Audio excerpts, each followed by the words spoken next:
Welcome to edu right. आज 13 जनवरी 2021 के current affairs को हम स्टार्ट करेंगे। पहला क्वेश्चन देखते हैं।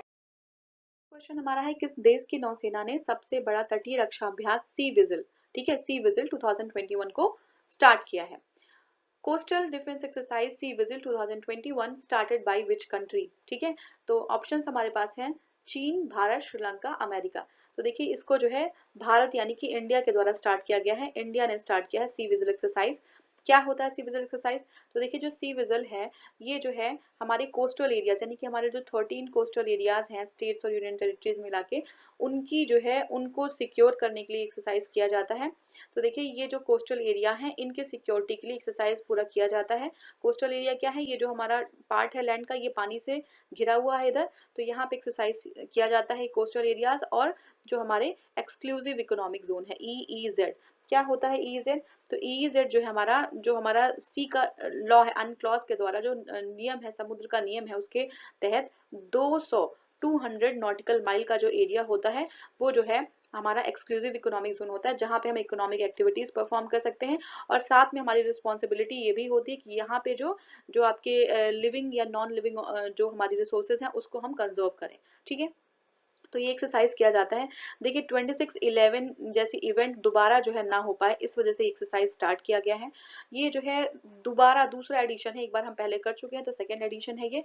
और दूसरा ये बाइनियल होता है, ठीक है। बाइनियल मतलब 2 साल में एक बार एक्सरसाइज होता है सी विजिल, ठीक है। तो ये सी विजिल है। नेक्स्ट देखते हैं। तरीके से जो है गश्ती की जाती है जो हमारे कोस्टल एरियाज है, ताकि जो है कोई भी इस तरीके का जो है अटैक या कुछ जो है अनवांटेड कोई इवेंट ना हो पाए। तो ये जो है इस तरीके से गश्ती की जाती है। अगर हम भारतीय नौसेना के बारे में समझें, इंडियन नेवी, तो इंडियन नेवी का जो मुख्यालय है वो कहाँ पे है? वो नई दिल्ली में है, ठीक है। नौसेना दिवस 4 दिसंबर को मनाया जाता है और नौसेना अध्यक्ष जो है वो है एडमिरल करमबीर सिंह। एडमिरल करमबीर सिंह जी नौसेना के अध्यक्ष हैं। देखिए जो सी विजिल एक्सरसाइज अभी हमने जस्ट डिस्कस किया था कि सेकेंड एडिशन है, ये बाइनियल होता है, 2 साल में एक बार होता है सी विजिल एक्सरसाइज, ठीक है। दूसरा ये है कि जो कोस्टल हमारा एरिया है यानी कि 7516 किलोमीटर का जो कोस्टल एरिया है, पूरे कोस्टल एरिया में एक्सरसाइज होता है। 13 जो हमारे स्टेट्स हैं, यूनियन टेरिटरीज हैं, वहाँ पे जो एक्सरसाइज किया जाता है, ठीक है। दूसरा हम देखेंगे कि ये जो है यहाँ पे इंडियन एयरफोर्स, ठीक है, इंडियन एयरफोर्स, इंडियन जो हमारे सिक्योरिटी गार्ड्स हैं, बॉर्डर सिक्योरिटी फोर्सेस हैं, ऑयल हैंडलिंग एजेंसीज हैं, एयरपोर्ट्स हैं, ये सारे जो है पार्टिसिपेंट्स होते हैं इस एक्सरसाइज के, ठीक है। अगर हम देखें स्टेट्स की बात करें, कोस्टल एरियाज की बात करें, तो ये कौन कौन से 13 स्टेट्स और यूटीज हैं? गुजरात है, महाराष्ट्र है, गोवा है, कर्नाटका है, केरला है, तमिलनाडु है, ऐसे ही Andhra Pradesh, Orissa, waste Bengal, Daman and Diu, Puducherry, Andaman Nicobar, Lakshadweep, ये सारे जो है 13 कोस्टल स्टेट्स और एरियाज जहाँ पे सी विजिल एक्सरसाइज को कंडक्ट किया जाता है। अब देखिए ये जो है आपका कुछ सी विजिल के बारे में है, जो है स्पेशल इकोनॉमिक जोन है, अगर आप चाहिए तो यहाँ से देख सकते हैं, ठीक है। अब ये एक तरीके का मॉक ड्रिल है, ठीक है, एक मॉक ड्रिल है। And stimulation of terror attacks will be conducted on Wednesday, मतलब ये जो है आपका हिंदू में न्यूज था कि जो है इस तरीके का एक्सरसाइज जो है स्टार्ट किए जा रहे हैं। अब नेक्स्ट हमारा क्वेश्चन है, किस देश की स्पेस एजेंसी के द्वारा दुनिया में सबसे शक्तिशाली रॉकेट स्पेस लॉन्च सिस्टम को लॉन्च किया जाएगा, ठीक है। तो स्पेस रॉकेट जो है क्या है? स्पेस रॉकेट जो है लॉन्च सिस्टम है। ये जो है which country will launch the world's heaviest rocket space launch system for deep exploration? कौन सी कंट्री ऐसा करेगी? ऑप्शन हमारे पास है इंडिया, जापान, रशिया और अमेरिका। तो ये अमेरिका में किया जाएगा नासा के द्वारा, ठीक है। नासा के द्वारा जो है इस तरीके का हमारा सबसे शक्तिशाली रॉकेट स्पेस लॉन्च सिस्टम को लॉन्च किया जाएगा। देखते हैं। देखिए ये जो है 2011 में ही इसका जो है अनाउंसमेंट कर दिया गया था और अब इसको लॉन्च किया जा रहा है। और ये जो है किस लिए है? ये super heavy lift expendable launch vehicle है, ठीक है। डीप सी एक्सप्लोरेशन के लिए है ये। क्या है? डीप सी एक्सप्लोरेशन इससे किया जा सकता है। डीप स्पेस एक्सप्लोरेशन है, सी नहीं है, स्पेस एक्सप्लोरेशन है। और देखिए यहाँ पे और क्या होगा, यहाँ पे जो हमारे जो रोबोटिक है साइंटिफिक मिशन हैं, ठीक है, मून पे, मार्स पे, सैटर्न पे, ठीक है, और जुपिटर पे, ये जो है इसके द्वारा किए जा सकेंगे। नेक्स्ट देखेंगे। अब नेक्स्ट हमारा क्वेश्चन है राष्ट्रीय युवा दिवस कब मनाया गया। ठीक है, राष्ट्रीय युवा दिवस कब मनाया गया, ये जस्ट आपके इन्फॉर्मेशन के लिए है, आगे की जो इसके डिटेल्स हैं वो भी हम डिस्कस करेंगे। तो when was the national youth day celebrated, options हमारे पास हैं 12 जनवरी, 10 जनवरी, 11 जनवरी और 9 जनवरी। राइट आंसर इज 12 जनवरी। 12 जनवरी को जो है नेशनल यूथ डे जो है इसको सेलिब्रेट किया जाता है। यहीं पे एक वर्ल्ड यूथ डे भी होता है, वर्ल्ड यूथ डे भी होता है। इसको कब किया जाता है, तो इसको किया जाता है आपका 12 अगस्त। ठीक है, जो हमारा नेशनल यूथ डे है, नेशनल यूथ डे ये सेलिब्रेट किया जाता है जो स्वामी विवेकानंद जी हैं उनके जन्म दिवस के अवसर पे नेशनल यूथ डे को सेलिब्रेट किया जाता है। और ये इस बार जो है 158th बर्थ एनिवर्सरी थी स्वामी विवेकानंद जी की। इसका थीम क्या था, थीम इस बार यूथ डे का था channelising youth power for nation building, channelising youth power for nation building. ठीक है, ये देख लीजिए थीम है channelising youth power for nation building. ठीक है, एस्टेब्लिश्ड जो अब हम ये देखेंगे कि स्वामी विवेकानंद जी द्वारा रामकृष्ण मिशन है उसको एस्टेब्लिश किया गया था 8 मई 1897 में, 8 मई 1897 में। दूसरा है बेलूर मठ कब किया गया था, तो इसी के जस्ट एक साल बाद 1898 में किया गया था। और जो वर्ल्ड रिलीजियस कॉन्फ्रेंस था वो वहां पे स्पीच दिया था, बहुत ही फेमस स्पीच है, ये 1893 में किया गया था। तो ये एग्जाम में बहुत आता है, ध्यान रखिएगा 1893 में, बहुत ही फेमस स्पीच है। आप जो है यूट्यूब पे इसको सुन भी सकते हैं। नेक्स्ट क्वेश्चन देखते हैं। अच्छा, इसमें और है कि ये जो यूथ डे हमारा है वो जो है अनाउंस के डिक्लेयर किया गया था 1984 में। ठीक है, डिक्लेयर किया गया था कब, 1984 में। और जो है ये हम सेलिब्रेट करते हैं 1985 से, रेगुलर बेसिस पे हम सेलिब्रेट करते हैं इसको। ठीक है, एवरी ईयर। तो ये हमारा जो है 12 जनवरी को सेलिब्रेट होता है, honour of the birth anniversary of the Swami Vivekananda. ठीक है, रामकृष्ण जो श्री रामकृष्ण मिशन रामकृष्ण परमानंस के ये क्या थे, डिसाइपल थे। ठीक है, और ये जो है revival of Hinduism in India, इसके जो है एडरेंट जो है क्या थे, सपोर्टर थे। अब क्या है, इन्होंने इन्होंने ग्रेटेस्ट सोशल लीडर भी थे। ठीक है, स्वामी विवेकानंद, इनका जन्म हुआ था 12 जनवरी 1863 में, कहाँ पे, 12 जनवरी 1863 कोलकाता में इनका जन्म हुआ था। नेशनल इंटीग्रेशन पे इनका बहुत फोकस था कॉलोनियल पीरियड के टाइम पे। ठीक है, शिकागो ने इन्होंने अपना स्पीच दिया था 1893 में।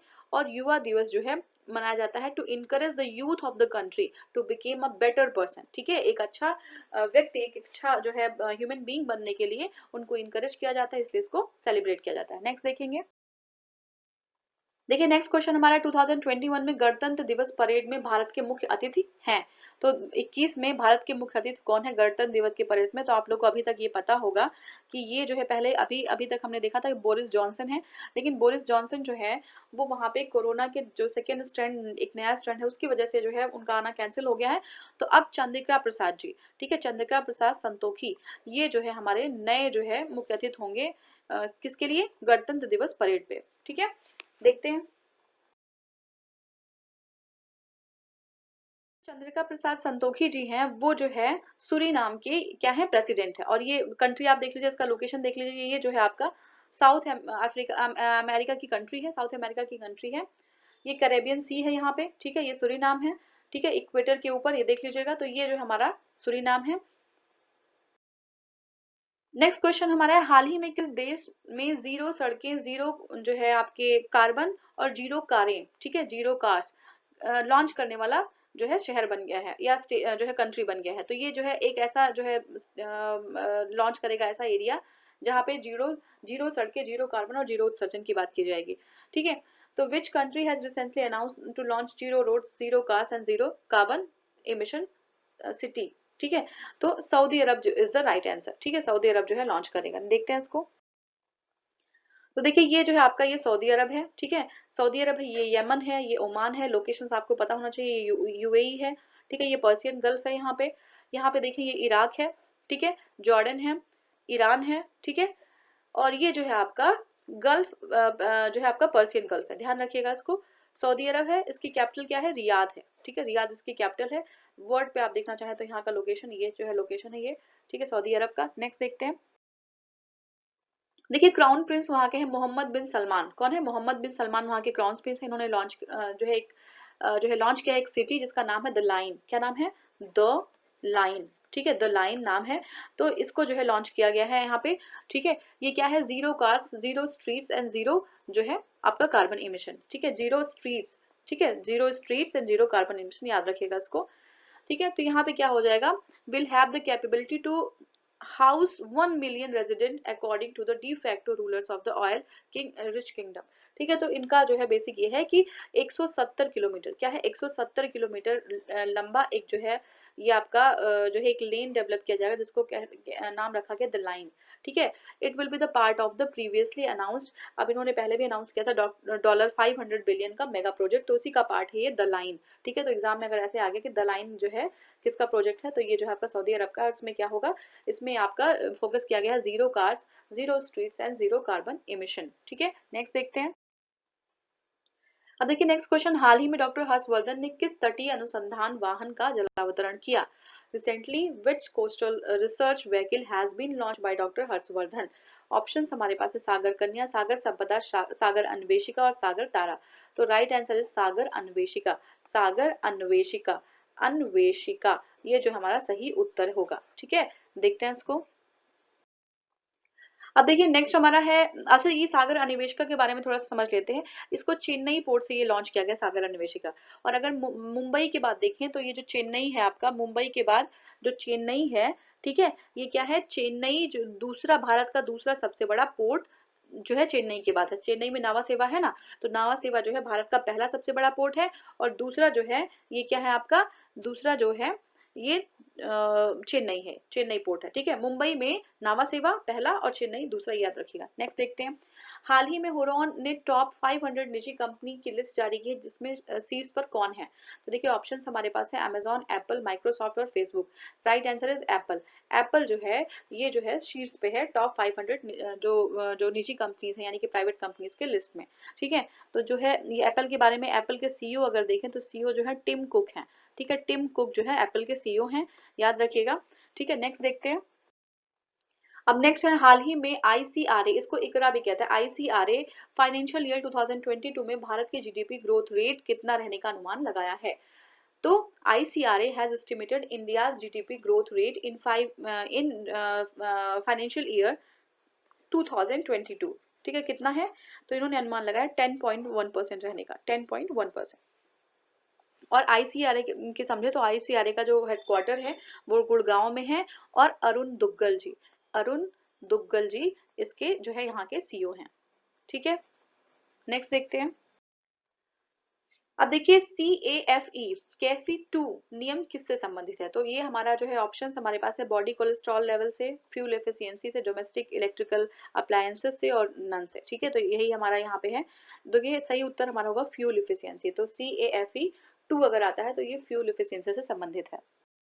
नेक्स्ट एंड लास्ट क्वेश्चन देखते हैं, निम्नलिखित में से किस राज्य, केंद्र शासित प्रदेश की भारत में वेनेडियम का प्रमुख उत्पादन बनने की संभावना है? ठीक है, which of the following states is likely to become the India's prime producer of, क्या है, प्राइम प्रोड्यूसर ऑफ वेनेडियम, ठीक है। वेनेडियम कौन है? ये ऑप्शन हमारे पास है, देखिए अरुणाचल प्रदेश, केरला, आसाम एंड अंडमान एंड निकोबार। तो right answer is Arunachal Pradesh, ठीक है, सही उत्तर है अरुणाचल प्रदेश।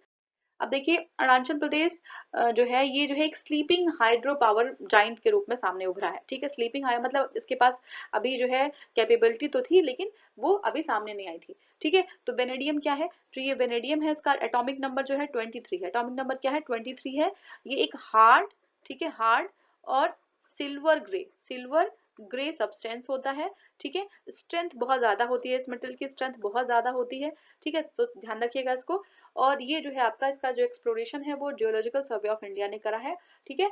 तो ये जो है हमारा इसमें क्या करते हैं, हम इसको हम आयरन में या स्टील में या टाइटेनियम में मिला देते हैं, स्टील और टाइटेनियम में मिला देते हैं, तो इसकी जो स्ट्रेंथ होती है वो और बढ़ जाती है, ठीक है।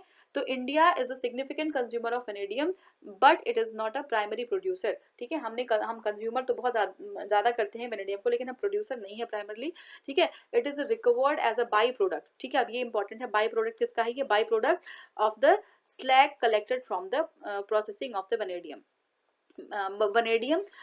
मैग्नेटाइट ओर, ठीक है, वेनेडियम मैग्नेटाइट, ठीक है, वेनेडियम मैग्नेटाइट ओर, ठीक है। इसका जो है हम इसका बाई प्रोडक्ट होता है हमारा वेनेडियम, ठीक है। और ये जो है हमारा क्या होता है, इसको हम जो है स्टील और टाइटेनियम की स्ट्रेंथ को बढ़ाने के लिए हम इसको यूज कर सकते हैं, ठीक है। नेक्स्ट देखते हैं। अब देखिए अरुणाचल प्रदेश के बारे में समझे तो स्टेटहुड मिला था 28 फरवरी 1987 को। कब मिला था? 28 फरवरी 1987 को मिला था, ठीक है। और कैपिटल क्या है? कैपिटल जो है ईटानगर है। कैपिटल क्या है? कैपिटल ईटानगर है, ठीक है। ईटानगर कैपिटल है। और नंबर ऑफ डिस्ट्रिक्ट 25 है। गवर्नर जो है बीडी मिश्रा हैं। चीफ जस्टिस की बात करें तो प्रेमा खांडू जी हैं। और इसमें जो है सीट्स की बात करें तो जो है लोकसभा की 2, राज्यसभा की 1 और लेजिस्लेटिव असेंबली जो है यहाँ पे 60 सीट्स हैं, ठीक है। नेक्स्ट देखते हैं। देखिए Arunachal Pradesh is often referred as the orchid state. इसको ऑर्किड स्टेट भी बोलते हैं, या फिर इसको हम क्या बोलते हैं, इसको हम कहते हैं कि ये जो है पैराडाइज ऑफ बॉटनिस्ट, जो बॉटनिस्ट है उनका पैराडाइज भी है, ठीक है। हाईएस्ट पीक इसका क्या है? कांगटो, ठीक है। ये जो है तिब्बत के साथ अपना शेयर करता है कांगटो, ठीक है। एल्टीट्यूड अगर कांगटो की करें तो देखिए 7090 मीटर, 7090 मीटर जो है एल्टीट्यूड है, ठीक है। It lies in the eastern Himalayan region. कहाँ पे? ईस्टर्न हिमालयन रीजन में है। ट्रेडिशनल मेथड जो है यहाँ पे एग्रीकल्चर का है वो झूम है, ठीक है। झूम, तो झूम में क्या होता है? झूम में जैसे मान लीजिए एक जो है ये आपका लैंड का जो है पार्ट था, और जो है लोग आते हैं यहाँ पे जो है क्या करते हैं? एग्रीकल्चर करते हैं, ठीक है। यहाँ पे पेड़ लगाया, एग्रीकल्चर किया, कुछ दिन बाद जो है एग्रीकल्चर करने के बाद जब यहाँ से शिफ्ट होने लगते हैं तो इसको जला देते हैं, बर्न कर देते हैं और दूसरे पैच ऑफ लैंड में चले जाते हैं। फिर ऐसे तीसरे और चौथे, तो जब ये चीज जाते हैं तो इसको बर्न करके आगे मूव करते रहते हैं, फिर वापस जो है पलट के पहले पे आते हैं, ठीक है। फिर जो है दूसरे पे जाते हैं, तो इस तरीके से ये रोटेट करते रहते हैं। इसको झूम कल्टीवेशन कहते हैं, ठीक है। झूम कल्टीवेशन कहते हैं। इससे प्रोडक्टिविटी जो है हमारी लो हो जाती है, ठीक है। इसके बाद है agriculture is the primary derive of the economy of the state, है ना। मेन जो है ऑक्यूपेशन जो है एग्रीकल्चर ही है। अगर हम लिटरेसी लेवल की बात करें तो अरुणाचल प्रदेश का लिटरेसी लेवल है 66.95%। कितना? 66.95%। It is quite below the India's average literacy rate. तो इंडिया का क्या है? इंडिया का जो है, इंडिया का है 74.04%। कितना है? 74.04% है। 74 यहाँ लिख देती हूँ, 74.04% है। और 2011 के सेंसस के अकॉर्डिंग, लेकिन इसका जो है फॉर बिलो है, ये 66.95% ही है अरुणाचल प्रदेश का, ठीक है। तो ये हमारा पूरा आज का जो है करंट अफेयर्स था। Thank you so much for watching. Thank you.